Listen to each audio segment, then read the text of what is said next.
नमस्कार, स्वागत है आपका एमपी तक पर। मैं हूं रवीश पाल सिंह। मध्य प्रदेश को एक और वंदे भारत एक्सप्रेस की सौगात मिलने जा रही है और इसके साथ ही एमपी में वंदे भारत ट्रेनों की संख्या बढ़कर 4 हो जाएगी। प्रधानमंत्री नरेंद्र मोदी मंगलवार को नई दिल्ली के हजरत निजामुद्दीन से लेकर खजुराहो तक चलने वाली वंदे भारत एक्सप्रेस को हरी झंडी देंगे।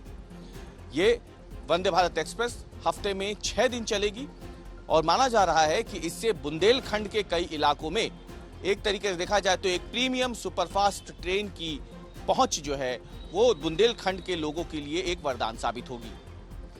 मध्य प्रदेश में पहले से ही 3 वंदे भारत एक्सप्रेस ट्रेनें चल रही हैं, जो कि दिल्ली से भोपाल, जो कि पहली वंदे भारत एक्सप्रेस थी मध्य प्रदेश की।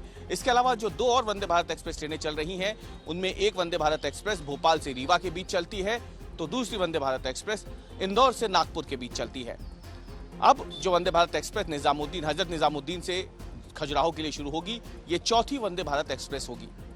मध्य प्रदेश भाजपा के जो प्रदेश अध्यक्ष है वी.डी. शर्मा, वो इसी संसदीय सीट से सांसद भी है और एक तरीके से देखा जाए तो लंबे समय से खजुराहो सांसद वी.डी. शर्मा इस बात की मांग कर रहे थे कि एक प्रीमियम ट्रेन जो है वो उनके संसदीय क्षेत्र से भी शुरू हो। प्रधानमंत्री नरेंद्र मोदी की हरी झंडी मिलने के बाद अब प्रदेश अध्यक्ष और बतौर खजुराहो सांसद वी.डी. शर्मा का ये पुराना सपना पूरा हो जाएगा। खासतौर से लोकसभा चुनाव से ठीक पहले संसदीय क्षेत्र को एक तरीके से स्थानीय सांसद की एक बड़ी सौगात साबित होने वाली है।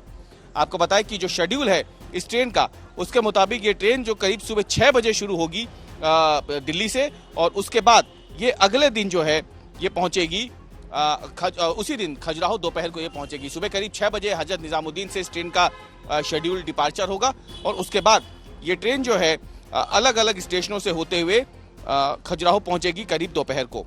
रास्ते में अगर देखा जाए तो हजरत निजामुद्दीन से चलने के बाद ये ट्रेन पलवल स्टेशन पर रुकेगी। इसके बाद आगरा कैंट स्टेशन पे इसका ठहराव है। सुबह करीब 9:15 के आसपास वंदे भारत एक्सप्रेस ग्वालियर पहुंचेगी और करीब 10:30 बजे इसका झांसी में स्टॉपेज होगा। झांसी बुंदेलखंड में एक तरीके देखा जाए तो इस ट्रेन का पहला डेस्टिनेशन होगा। झांसी के बाद ये ट्रेन ललितपुर, टीकमगढ़ और छतरपुर होते हुए दोपहर करीब 2:30 बजे खजुराहो पहुंचेगी। इसके करीब 20 मिनट बाद 2:50 पर यह ट्रेन वापस खजुराहो से शुरू होगी और फिर झांसी, ग्वालियर, आगरा होते हुए रात करीब 11:10 पर हजरत निजामुद्दीन पहुंच जाएगी।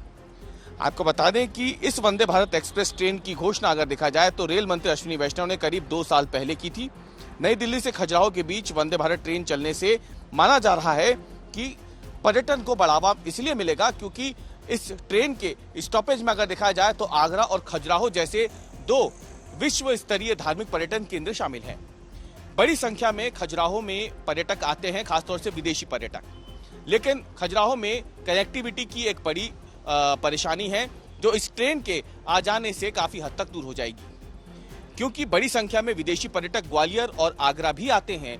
तो ऐसे में माना जा रहा है कि ग्वालियर और आगरा से खजुराहो की सीधी कनेक्टिविटी के जरिए खजुराहो के जो प्राचीन मंदिर है वहां पे उन्हें जो देखने के लिए पर्यटक आते हैं, उन्हें एक प्रीमियम ट्रेन, एक सुपरफास्ट जरिया मिल जाएगा खजुराहो पहुंचने का, और इससे बुंदेलखंड के इस अंतिम छोर पर स्थित पर्यटन केंद्र में बड़ी संख्या में पर्यटक भी आ सकेंगे।